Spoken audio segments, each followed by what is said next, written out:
dasar hukum berdakwah ya, atau amar ma'ruf nahi mungkar, atau dua-duanya ya.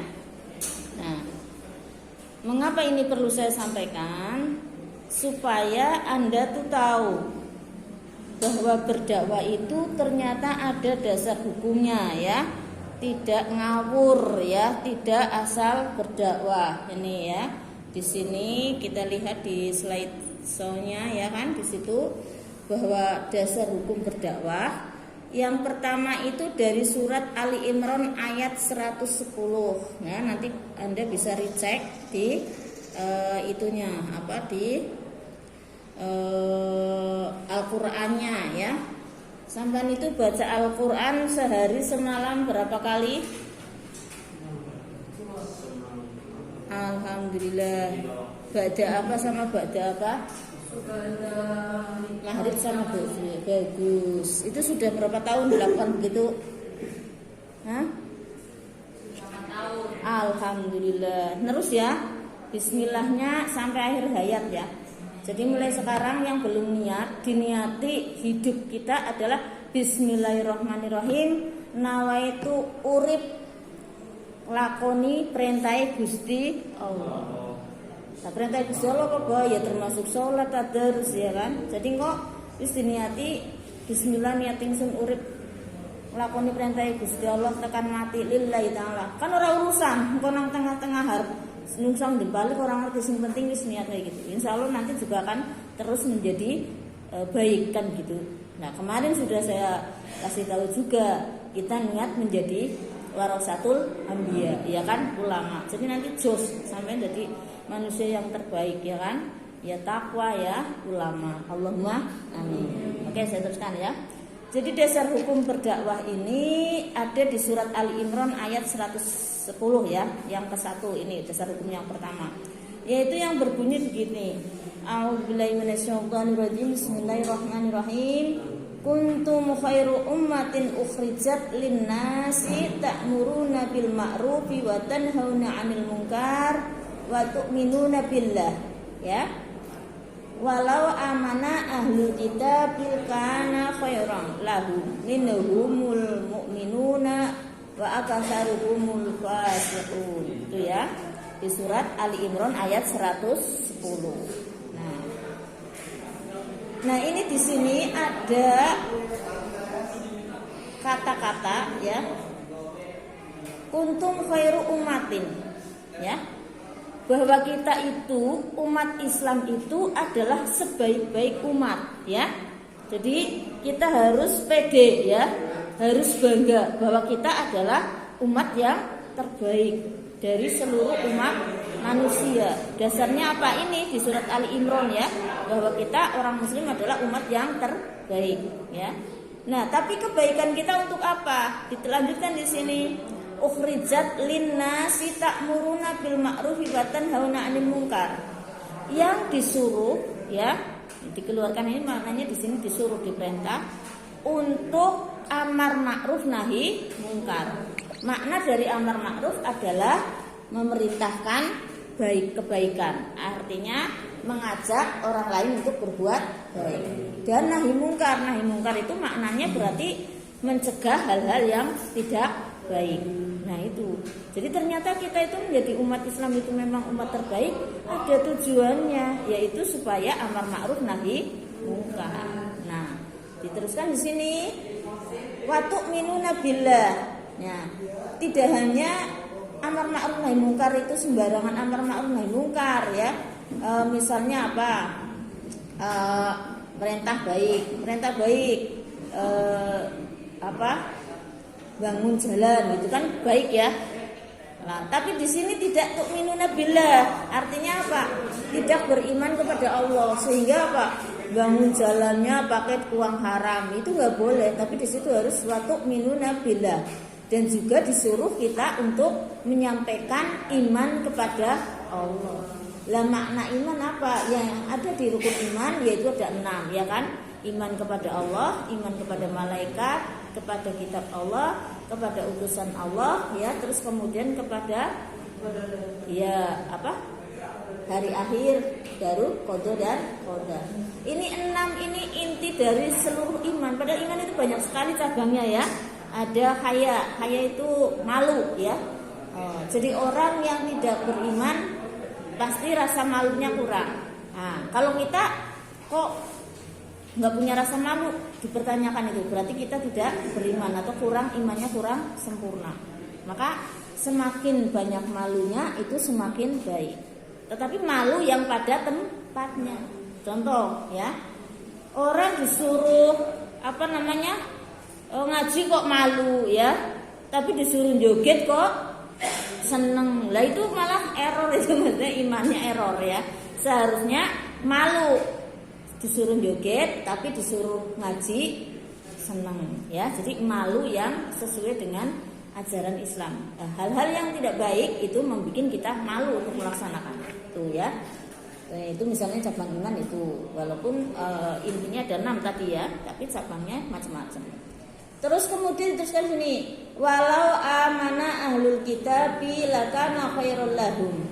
Meskipun ahli kitab itu lebih baik dari kita. Lebih baik dalam hal apa? Yang dimaksud di sini adalah lebih baik dalam hal fisik misalnya ya. Ahli kitab kan biasanya yang bukan muslim ya. Ahli kitab kan notabene di sini yang dimaksudkan adalah orang beriman tapi bukan Islam. Itu namanya ahli kitab. Masih banyak, yaitu dari Yahudi Nasrani biasanya ya. Nah, itu biasanya kita itu terlena ya, terkecoh karena disukai sama orang barat ya, orang Amerika, padahal orang Nasrani sampean Islam misalnya, naudzubillah summa naudzubillah, rela melepaskan Islam. Jangan ya. Karena apa? Karena kita adalah khairu ummah ya, sebaik-baik umat. Jadi jangan sampai terlena meskipun mereka itu lebih ganteng, lebih keren, lebih cantik ya, lebih canggih pemikirannya, lebih pandai ya. Itu bukan apa-apa menurut Allah. Menurut Allah tetap khairu ummah, sebaik-baik umat dan sebaik-baik manusia adalah yang beriman dan Islam ya. Jadi nggak usah terkecoh kayak gitu, terlena ya Allah. Apa maning nang alam dunia sih Masya Allah. Yang kaya itu semakin menumpuk kekayaannya. Orang kaya melimpah ruah sudah tidak ada batasnya ya Mbok. Jadi kalau sampean tertarik kepada pasangan ya, misalnya yang perempuan tertarik pada laki-laki yang kaya raya, orang bakal puas ya kan? Karena nanti ternyata di atas dia ada yang lebih kaya ya kan? Yang laki-laki juga begitu, tertarik pada kecantikan, ayu banget tapi beda keyakinan. Ya jangan ya, karena apa?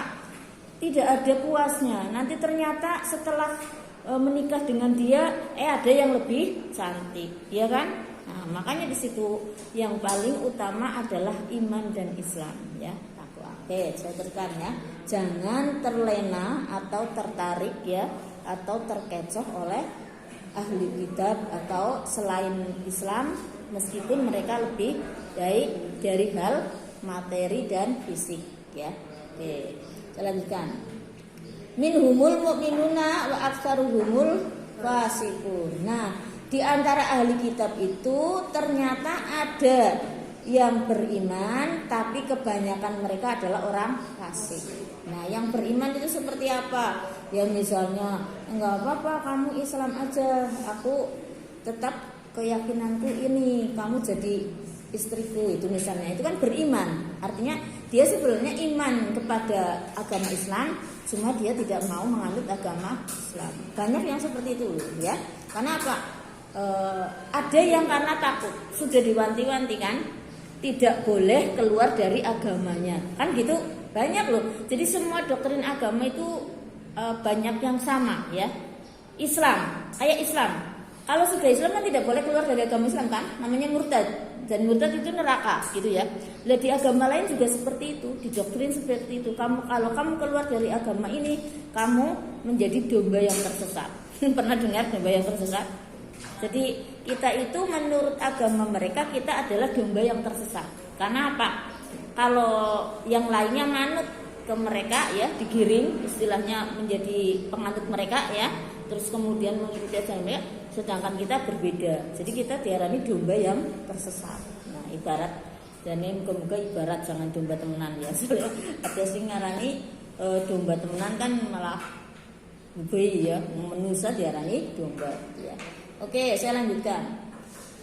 Dari dasar hukum dakwah itu sudah paham kita ya.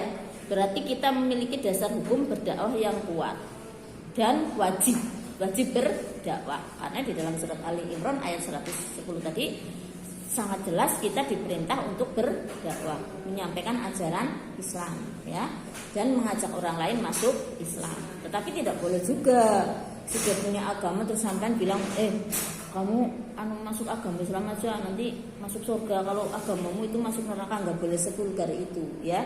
Artinya bertahap sesuai dengan keyakinan mereka. Mereka kan belum tahu apa ajaran kita kan ya.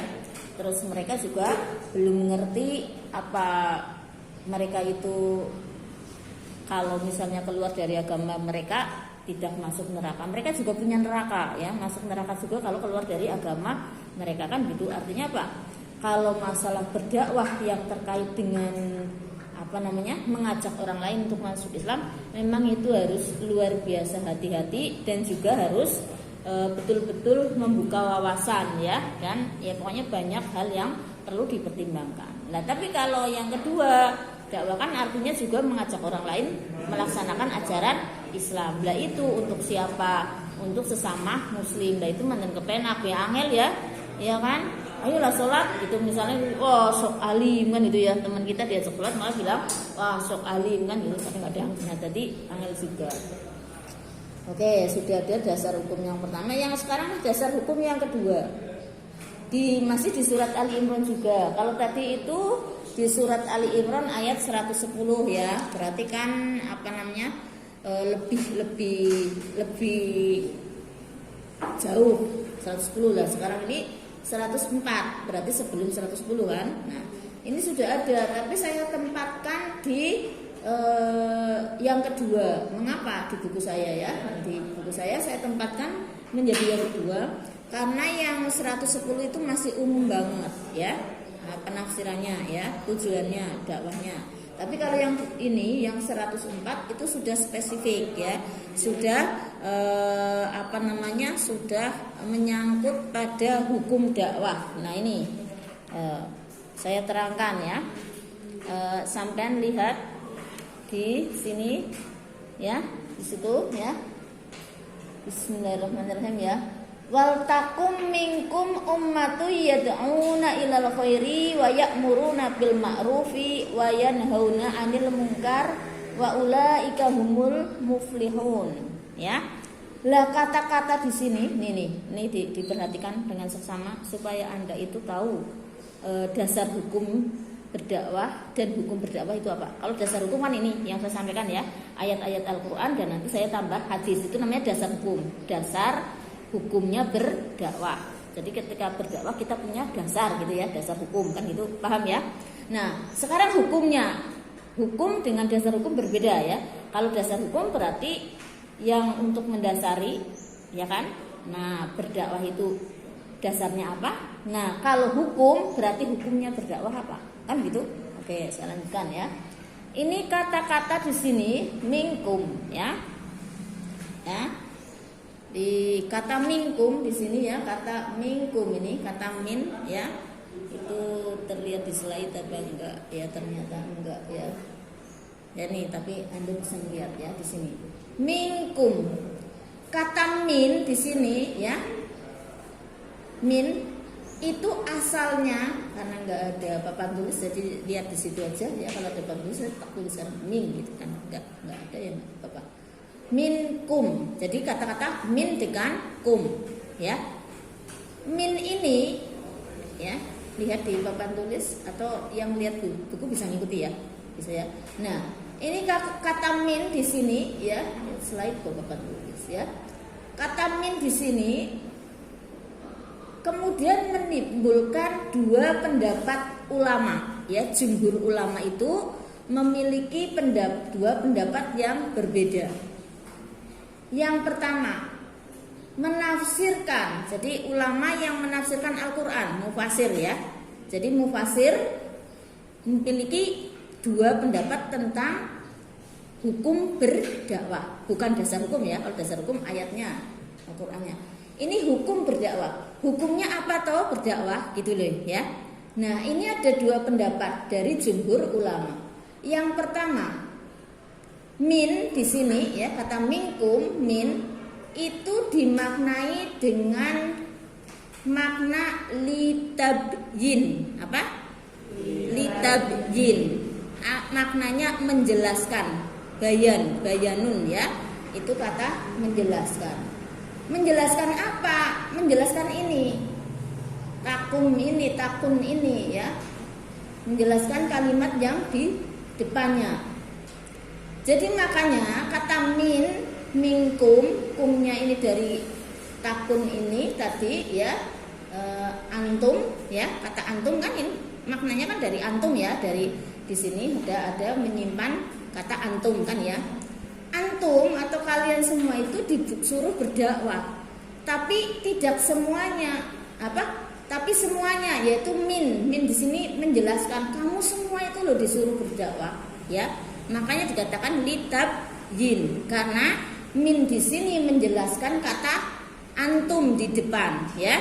Nah, kum di depan. Nah, karena tabyin menjelaskan berarti semuanya disuruh berdakwah, ya kan? Antum semuanya disuruh berdakwah. Nah, dari kata antum sekalian disuruh berdakwah, ini ya dari kata kum ini, antum ini, maka di sini ulama tersebut ya, sebagian ulama jumhur ulama itu meyakini atau menyatakan hukum berdakwah adalah fardu ain, ya kan? Kenapa? Karena semua kan tidak satu semua kan semuanya ya, tidak sebagian ya kan? Nah, jadi kalau ulama yang berpendapat berdakwah itu hukumnya fardu ain ya, semua umat Islam wajib berdakwah, itu karena menafsir kata min ya, dari minkum itu adalah merupakan tabyin atau penjelasan dari kata antum atau kum yang di depan kalimat minkum. Paham ya? Paham? Ya. Nah, maka kemudian di sini menjadi hukumnya berdakwah adalah fardu ain. Jadi sampean itu walaupun tidak menjadi kiai, tidak menjadi ulama ya, tidak menjadi ustadzah di panggung, tidak menjadi guru TPQ, guru madin, wajib berdakwah. Ini menurut ulama pendapat pertama, karena memaknai min adalah litabyin, menjelaskan kalimat sebelumnya. Nah, kemudian di sini loh dakwahnya sih gimana, Bu? Nah, ini namanya dakwah dalam arti luas. Apa? Dalam arti luas. Pahami ya, jangan sampai nggak paham di sini. Bahkan sambil menulis boleh. Jadi kalau yang memaknai litabyin, hukum dakwahnya menjadi fardu ain. Nah, makna dakwahnya atau dakwah artinya yang dimaksud dakwah di sini dakwah dalam arti luas. Maksudnya dalam arti luas apa? Bukan hanya dakwah yang di panggung ceramah, bukan hanya dakwah yang menjadi ustadz, ya kan? Di TPQ Madin atau ustadz di mana saja, atau bukan yang hanya menjadi pengelola pesantren ya, kiai pesantren dan sebagainya, bukan. Tapi luas, artinya apa? Maknanya adalah meskipun Anda mahasiswa cuma tahu sedikit ajaran Islam, Anda wajib berdakwah. Dengan cara apa? Macam-macam, metode dakwah kan macam-macam. Seperti tadi contohnya, ngajak habis ini ya, misalnya ada adzan, Allahu Akbar, sampai ngajak temannya, yuk pada jamaah sholat duhur, nang atine sampean diniati, niat ngajak kanca kon sholat dakwah ibadah lillahi ta'ala. Paham? Nah, jadi dakwah dalam arti luas, dakwah yang tidak harus ceramah di panggung, harus jadi kiai besar dan sebagainya, enggak. Tapi di situ apapun kegiatannya, kalau mengajak orang lain melaksanakan ajaran Islam, namanya sudah dakwah. Bahkan tidak usah mengajak, sampean berpakaian rapi seperti ini muslim ya, perempuan misalnya, kok kepengin bismillah ketika tadi ya, dandan di rumah ya, bismillah ya Allah, saya niat pakai baju muslimah supaya orang-orang yang belum berbaju muslimah mengikuti saya berbaju muslimah, ibadah dakwah lillahi ta'ala. Itu sudah itu makanya makna dakwah dalam arti luas, ya. Paham ya? Kan itu makna luas kan? Wong orang hidup kok diarani dakwah, berarti kan makna luas, arti luas. Nah, tidak sempit gitu ya. Nah, bahkan tidak hanya itu kan berpakaian toh. Sampean cuma dari panitia tok ya, sekretaris Maulid Nabi ya, PHBI, atau sekedar OB ya, nganterna surat gitu ya. Gitu tolong dianterna surat ngana maring kana nggo pengajian ngesuk gitu ya, pengajian akbar atau sholawatan. Anda ke bismillah lillahi ta'ala, niat ingsun dakwah lillahi ta'ala. Jujurnya undang itu sudah termasuk dakwah dalam arti luas, ya. Paham? Ya, nanti kalau nggak paham tanya saya. Oke, itu dasar hukum hukum berdakwah yang pertama, yaitu fardu ain dengan memaknai surat Ali Imran ayat 104. Makna minkum di situ berarti makna litabyin. Oke. Nah, masih dari surat Ali Imran ini, sebagian ulama, namanya juga sebagian ya, itu tadi sebagian berpendapat litabyin sehingga fardu ain. Yang kedua sebagian ulama juga memaknai kata-kata minkum di situ itu artinya dimaknai atau ditafsirkan menjadi sebagian litab'in. Tadi litab'in, sekarang litab'in, sebagian. Jadi merupakan bagiannya dari antum. Ya, antum kan banyak jamak. Nah, min di situ adalah sebagian dari kamu sekalian. Berarti tidak semuanya wajib berdakwah. Maka dari sini karena tidak semuanya wajib berdakwah, berarti hukum dakwah yang kedua adalah fardu kifayah. Jadi misalnya satu kelas ini orang dakwah orang apa-apa. Kenapa? Karena Bu Tuti biasa dakwah kan gitu misalnya ya, saya biasa dakwah. Itu namanya fardu kifayah. Sudah ada sebagian yang berdakwah, mewakili komunitasnya. Itu pendapat yang kedua karena memaknai kata min di situ artinya litab, sebagian dari kamu. Kumnya minkum berarti sebagian dari kum ya, minkum sebagian dari antum, berarti tidak semuanya. Nah, itu berarti dakwah dalam arti apa?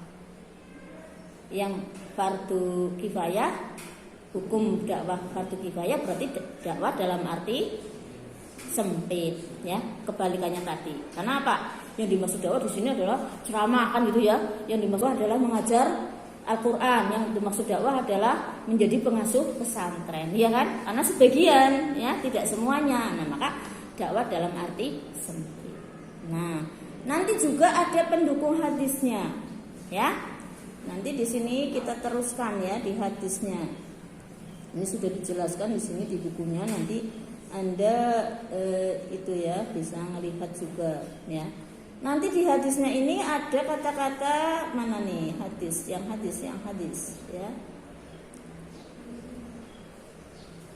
Banyak ya. Mana yang sudah menemukan? Ada kata ini kan Al-Quran banyak banget. Yang hadisnya ini, nah ini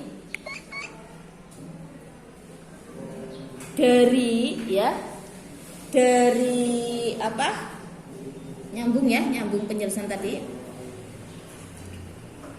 Dari makna atau dari pendapat ulama yang mengatakan bahwa dakwah adalah hukumnya berdakwah ya, melakukan dakwah Islam, hukumnya fardu ain ya, berarti dakwah dalam arti luas.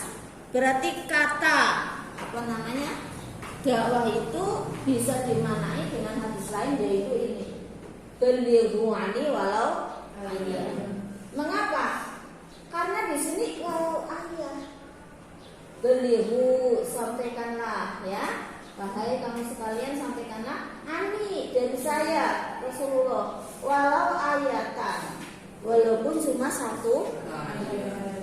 Jadi makna di sini bahwa dakwah ya yang wajib ain ya kan, yang wajib ain atau fardhu ain yang semua muslim harus berdakwah, itu makna dalam arti luas dakwahnya berarti meskipun cuma bisa satu ayat sudah wajib berdakwah. Ya, makanya maknanya luas. Apa makna dakwah dalam arti luas? Contohnya apa? Sampai cuma bisa bismillah, terus kemudian ngajari adiknya, ini loh dek, kalau ngapa-ngapain kamu pakai bismillah, jangan ngawur gitu, pakai sepatu ya bismillah kan gitu ya. Nah itu kamu niati dakwah, itu sudah berdakwah. Dakwah dalam arti luas, hukumnya satu. Paham ya? Oke. Nah, saya lanjutkan yang dakwah dalam arti sempit ya. Dakwah dalam arti sempit itu hadisnya, nah ini yang di atasnya ya. Ya ini ya. Marro'a minkum mungkaron. Ya. Nah, ini dakwah yang di sini yang apa namanya? Dakwah dalam arti sempit. Berarti yang berdakwah kan fardu kifayah, hanya sebagian, tidak semuanya berdakwah. Maka di sini ada kata-kata gini, falyughirhu biyadi, rubahlah dengan tangan. Tangan itu maknanya apa? Tangan itu maknanya kekuasaan. Ya misalnya jadi presiden, ya dakwah. Caranya gimana? Caranya misalnya mulai sekarang saya jadi presiden, miras semua saya tutup pabriknya, ya. Ya memang resiko dakwah ya kan, di demo musik senang miras kan gitu ya. Karena Indonesia itu memang tidak semuanya muslim ya kan. Karena apa? Mereka tidak semuanya muslim pun ditutup pabrik mirasnya itu muslim kan orang terima ya. Makanya dulu juga ada peraturan seperti itu kan, yang apa namanya? Ya kan yang terkait itulah ya. Terus kan kemudian rame-rame demo. Kenapa? Mereka itu tidak bisa hidup tanpa miras. Ya kenapa? Ada tamu suguhan terkeren miras ya. Terus kemudian perayaan hari-hari besar miras. Bahkan ada agama di Indonesia ya, bukan hanya di Indonesia, di dunia. Maksudnya saya sedang cerita kita Indonesia ya.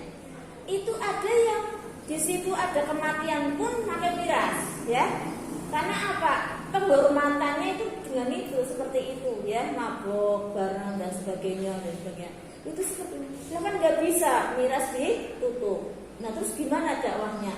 Ya paling enggak bikin peraturan ya. Mumpung lagi jadi presiden, mumpung jadi anggota dewan. Peraturannya apa? Misalnya apa? Membeli miras dibolehkan asal untuk non-Islam. Ya non-Muslim. Orang Islam melalui, kecuali untuk misalnya obat ya, misalnya kan ada misalnya, tapi ya kalau saya sih nggak suka. Artinya apa? Kalau ada obat yang halal, mengapa harus yang haram? Padahal sudah jelas di situ ya. Kalau badan ya kok minum haram atau makan haram atau berpakaian haram, pasti sulit untuk beribadah. Makanya ya, tanyakan diri sendiri, kenapa aku sholatnya nggak bisa khusyuk misalnya? Oh ternyata aku mau tes ngemi nangkana ya. Mine jangan-jangan haram. Kalau sampean nggak pernah mikir kayak gitu ya. Kalau saya itu maaf ya, ini ternyata sudah sumuk tadi ingin. Saya itu ya pernah pengalaman ini betul ya. Nggak bisa tidur 3 malam ya. Kenapa? Hanya karena dulu itu ada tim pemantau independen. Jadi ada dosen-dosen ya dan kaum akademisi yang ditugaskan untuk memantau ujian di sekolah-sekolah kan gitu ya. Jadi ya ketat gitu ujian nasional ya. Nah, dari negara itu saya sudah diberi ya 3 hari sekian honornya kan gitu ya, intensifnya. Lah, tapi apa? Insentif ya. Insentifnya sekian. Sekolah itu kan nggak enak, masa enggaknya apa itu dibantu ngawasi ujian tidak berterima kasih sama sekali kan gitu ya. Akhirnya saya dikasih uang apa ya, transport ibaratnya, bukan uang terima kasih, malah uang transport. Nggak keni sehari 50.000, berarti 3 hari cuma 150.000. Saya sudah nggak enak banget. Saya bilang, Pak, ini betul amplopnya ya? Ini halal nggak? Di depan semua guru. Ya, jadi guru di situ perpisahan mau selesai, semua guru diundang sama kepala sekolah. Saya bilang, ini gimana ini? Saya sudah dikasih loh sama negara gitu ya untuk di sini ngawasi di sini. Nggak apa-apa Bu, halalan thayyiban. Kalau ibu, terus saya kayak, tapi saya nggak enak, saya nggak mau lah kayak gitu ya. Saya nggak mau tetap. Tapi sana bilang gini, kalau ibu nggak mau nggak apa-apa Bu. Saya yang terima uangnya, ibu yang tanda tangan. Tak pikir ya percuma ya, sudah misalnya ya sudah nggak halal yang makan orang lain. Nah, tapi sana betul ya, ini sampai akhirat ya, halalan thayyiban ya. Nanti kalau saya ditanya malaikat gitu, iya bu halalan thayyiban, tenang saja gitu. Akhirnya saya bawa pulang kan uang itu. Ternyata 3 malam saya nggak bisa tidur. Betul. Wah gelisah. Barang tak analisa, astagfirullah, barangkali ini sumbernya. 50.000 kali 3 hari, berarti 3 malam aku memakai uang subhat, ya. Nek haramnya tak kayaknya orang, karena apa? Karena sudah mengklaim, sudah menyatakan halalan. Tapi orang-orang yang bisa merasakan seperti itu, ya orang-orang tertentu yang sudah biasa tazkiyatun nafas. Orang yang sudah biasa membersihkan diri ya, baik secara dohir dari hal-hal yang haram maupun secara batin dari hal-hal yang tidak dibolehkan. Misalnya apa? Rasa niwong, jengkel, ya hasud, dengki, iri. Selalu membersihkan diri itu akan mudah bisa merasakan ini haram, ini halal ya. Para wali kan gitu ya. Nabi, makanya Nabi disuguhi kok barang haram tahu. Wah, kita haram ya, sudah bisa merasakan. Nah, itu. Terus lagi pengalaman lagi tadi yang saya bilang nih ya. Saya tuh bingung. Sholat kok alhamdulillah ya minallahnya. Saya tuh kalau sholat selalu khusyuk gitu ya. Kalau nggak khusyuk itu cuma kadang-kadang aja misalnya blank berapa menit gitu. Tapi mayoritas khusyuk ya selama sholat itu. Nah ini kok angel buat di sini. Jadi orang khusyuk, orang tekan-tekan Gusti Allah ya. Baca Al-Fatihah, baca apa? Orang tekan-tekan Gusti Allah. Wiridan orang tekan. Apa dia astagfirullahaladzim. Baru ini plong. Jadi istighfar itu juga membuat dosa hilang kan. Jadi akhirnya plong. Kenapa dengan astagfirullah. Saya tadi habis dikasih makanan mie sama anak saya. Jadi anak saya itu kan suka mie. Terus beli mie, Bu, mie murah banget ini. Seporsinya segini padahal murah. Nah, aku ikutan makan nyicipi. Memang enak dan murah, memang banyak banget.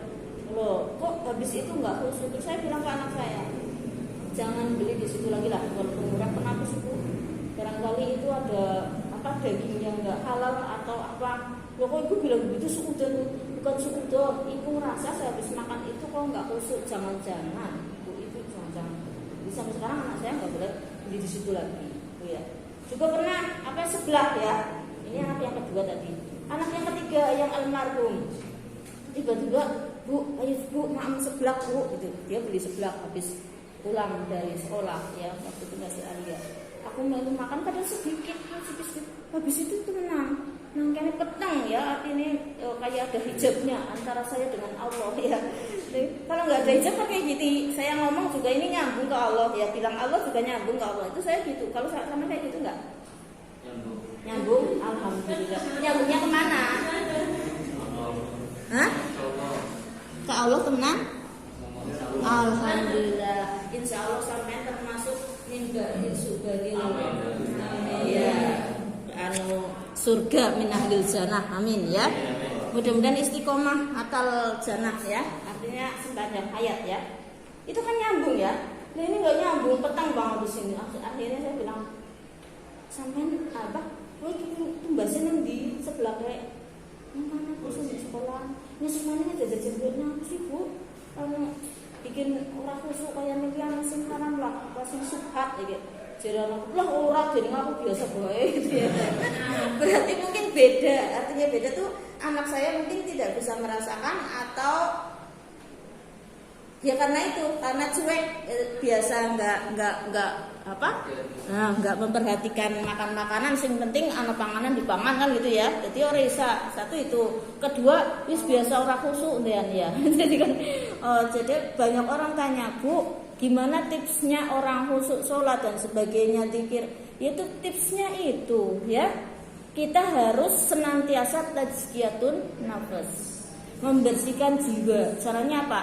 Banyak istighfar, ya kan? Banyak zikir, nyambung terus kepada Allah. Jadi hatinya padang, nyambung ke Allah, kan gitu. Nah, tapi di samping itu juga fisiknya juga dijaga dari yang haram, ya. Baju jangan pakai yang haram, ya. Ya kan? Baju haram. Yuk, haram dari mana, Bu? Itu beli. Lah, beli uangnya dari mana, ya? Uangnya dari hal yang haram. Ya kan sama aja kan baju haram gitu. Atau tidak haram tapi najis, ya. Itu juga bikin tidak khusyuk dan sebagainya. Terus makanan tadi sudah jelas. Oke, saya lanjutkan ya. Jadi dari kata marro'a minkum mungkaron falyughayyirhu, ya. Biyadi, makna biyadi itu, ya, sekarang saya terangkan makna biyadi. Biyadi itu artinya adalah dengan kekuasaan. Ya, makna secara majasi, secara apa tuh namanya? Majasi, Pak, kalau bahasa Indonesianya. Hah? Majasi. Kias atau apa ya?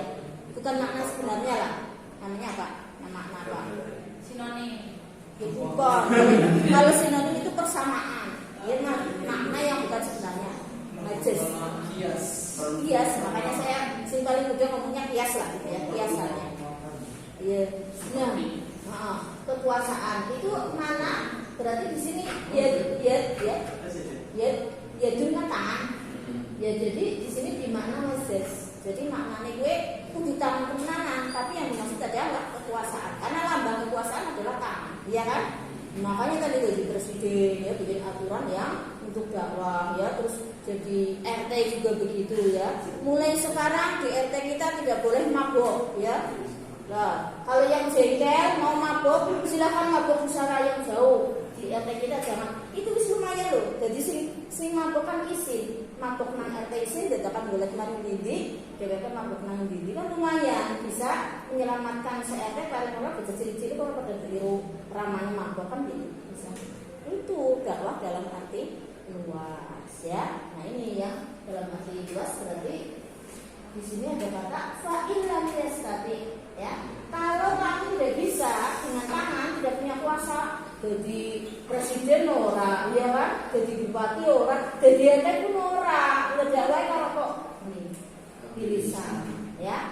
Kalau lisan ceramah, ya, kalau saya ceramah ya di panggung, ya. Jadi sampean harus undang saya kalau Maulid Nabi, kalau ulang tahun, maka semua momen boleh, ya. Saya dari aliyah kelas 2 sudah seperti itu, kemana-mana, ya, manggung. Nah, ya boleh undang saya. Nah, itu misalnya dakwah seperti itu bisa. Itu kan harus diundang, ya. Terus kemudian harus momen tertentu. Yang tidak begitu ya boleh kan? Tadi kan ngajak orang, yuk sholat jamaah. Itu kan dengan lisan. Nah, itu maksudnya. Terus untuk kok makuna nama barang terus sampai ngomong astagfirullah. Mau apa jadi mabuk? Enak ora, bejong ya, jadi marahna, liver penyakit jantung. Ini pada ngopi baik bareng gitu, ya. Jadi yang mabuk anak saya yang meninggal dunia gitu.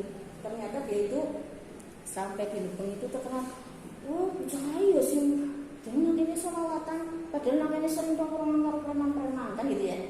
Anakku itu yang ketiga yang meninggal sholawatan itu. Kalau preman juga tongkrongan, di tongkrong dia pun punya komunitas. Tapi dia pinter, kata kakaknya nang aku. Dia tahu-taunya setelah meninggal dunia, waktu masih hidup saya nggak percaya. Saya bilang kan saya layak ya Allah. Ibu bertia, mama saya. Ibu tenang, ibu masa aku kayak gue. Justru aku gue baru dereke pada gue berkarungnya jadi kelalin karo mabok. Lebih sana ya, apa kau sing kelalin terus melu-melu kayak gitu, ya. Terus dia bilang orang, mbok ibu ngerti, anggar aku mangkat mbok. Anu kayak gawa kopi, gawa gula. Jadi dia itu kalau mau nongkrong di tempat itu minta ke saya tuh. Butuh kopi, taruh jajan. Teknik duit, ya, kadang-kadang ya juga teknik duit. Seikhlasku, ya. Nah, terus mana sebenarnya uang bisa 5 kok. Itu misalnya, ya. Lah, udah, ya, uang. Tapi kamu mau jual duit, ya kopi ini tergawe, ya. Jadi saya punya kopi sasetan, ya. Juga bapak ini, bapak ini barang ya Bu. Iya. Jadi diajak ngopi sama ngopi. Jadi kenalin. Terus kok dolanan HP. Di HP kan ada game, ya. Mugi. Jadi ora dolanan sing ndelungi video porno dan sebagainya. Padahal nggak orang karo dheweke, karo komunitasnya sendiri. Itu yang ndelungi sing orang dengar karo mabok gitu ya. Akhirnya lanang wedok orang genah. Nah, dulu saya nggak percaya, sampai saya kok bocah kok dolanan karo bocah ini bayi pada dolanan kayak gitu. Nah, sekarang saya percaya karena apa? Peninggal dunianya alhamdulillah husnul khotimah kan, habis sholawatan, dan setelah itu setelah meninggal dunia masih mimpi ke adiknya bahwa alhamdulillah dia itu di tempat yang masya Allah luar biasa ya, termasuk yang paling tinggi. Karena apa? Meninggalnya jihad, lagi masih mahasiswa kan, semester 1 kuliah, terus pulang sholawatan, jadi termasuk sudah dia, jadi kan senang di sana. Ini cerita ke adiknya ya, nah, cerita di mimpi, terus kemudian dia cerita begitu. Jadi dulu itu ketika hidup di dunia seperti itu, dia sangat penolong luar biasa. Dan itu kalau ada orang yang mabok-mabok dicegah, tapi orang lain halus cegahannya ya. Nah ini dakwah kan itu mencegahnya halus.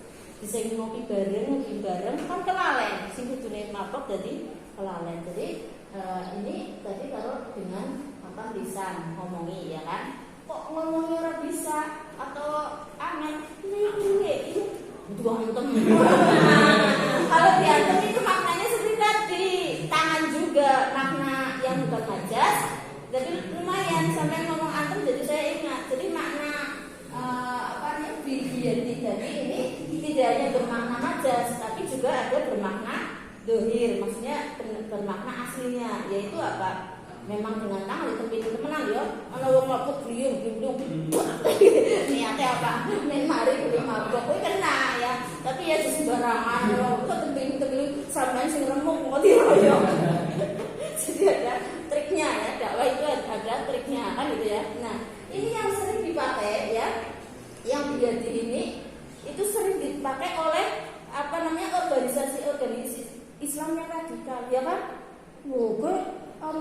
Hotel gue maksiatan bendina sunang wono wong kafir kabeh. Orang radikal kan senengnya ngomong wong dia kafir ya, atau wong musyrik gitu ya.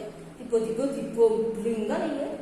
Ini karena ini dikira kayak gitu. Padahal Nabi Muhammad tidak nyuruh kayak gitu. Kata Nabi Muhammad kan, kalau tidak dengan kekuasaan, tidak dengan tangan, pun karo lisan ya. Lah, kalau lisan nggak bisa, ini lebih ada lagi yang lebih lemah lagi ya kan? Wa ilan yasati wa biqolbi. Kalau tidak bisa dengan lisan ya, jadi dai ora, jadi ustaz ora, jadi RT ora ya kan, ora lisannya ora dipercaya wong ya. Terus harus ngomongin kanca lisan juga wedi ya, bukan lisannya jengkel ya, mau ngamuk dan sebagainya. Maka di sini yang paling rendah derajat dakwah adalah wa biqolbi, dengan hatinya. Jadi berukan sama mabuk ya Allah, untuk melasi temen ya mampu baik orang mesti mabuk utaknya jadi lemot ya kan, terus jantungnya rusak, livernya atau hatinya rusak, loyo, goblok gitu kan ya. Terus engkau mengkono jadi nang neraka maning melasi temen ya Allah, tolong berikan hidayah pada temanku. Nah itu pada orang itu, ini termasuk dakwah dengan hati atau merubah dengan hati. Maka di sini yang merubah dengan hati dikatakan wa dzalika adza'aful iman. Itu adalah serendah-rendahnya iman. Ngomong berani berarti kan rendah banget imannya, kurang hati kok dulu ya. Ya paling enggak ngomong dengan lisan. Yang ngomongnya gimana?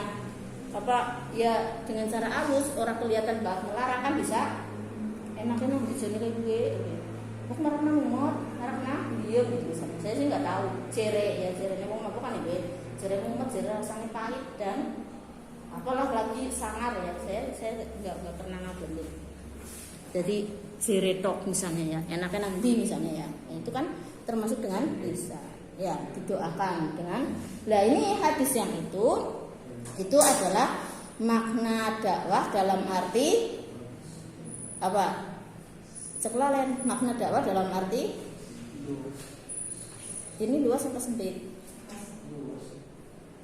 Ini kan tadi penjelasan Berarti dalam arti sempit. Yang sempit kan? Aja bolak-balik ya. Sempitnya gimana? Karena suruh berdakwah dengan kekuasaan. Kan sempit. Anggar ada kekuasaan kok bisa dakwah gitu loh. Jadi ini dalil yang arti sempit, ini hadisnya ini. Kalau Al-Qur'annya yang tadi sama, tapi pendapatnya maknanya dakwah dengan fardu kifayah ya. Jadi yang fardu kifayah hadisnya ini ya. Tapi kalau yang fardu ain hadisnya yang balighu anil walau ayat, yang dakwah dalam arti sempit. Aja bolak-balik Bu ya. Ini biasanya bolak-balik ya pemahaman kita kalau tidak paham betul. Makanya saya menerangkannya dengan sangat jelas supaya Anda paham betul ya. Nah, ini. Jadi sudah tahu ya. Terus di sini ada hadisnya banyak, tidak saya jelaskan lagi karena dasar hukum dakwah banyak banget. Ini sudah ada di buku saya ya. Ini di buku apa nih? Ya balik ya. Kalau ini kebalik ya. Jadi buku saya itu buku apa namanya? Ilmu dakwah atau apa itu? Tulisannya apa ngarep? Petunjuk praktis ya. Petunjuk praktis menjadi dai sukses profesional. Nah, ini buku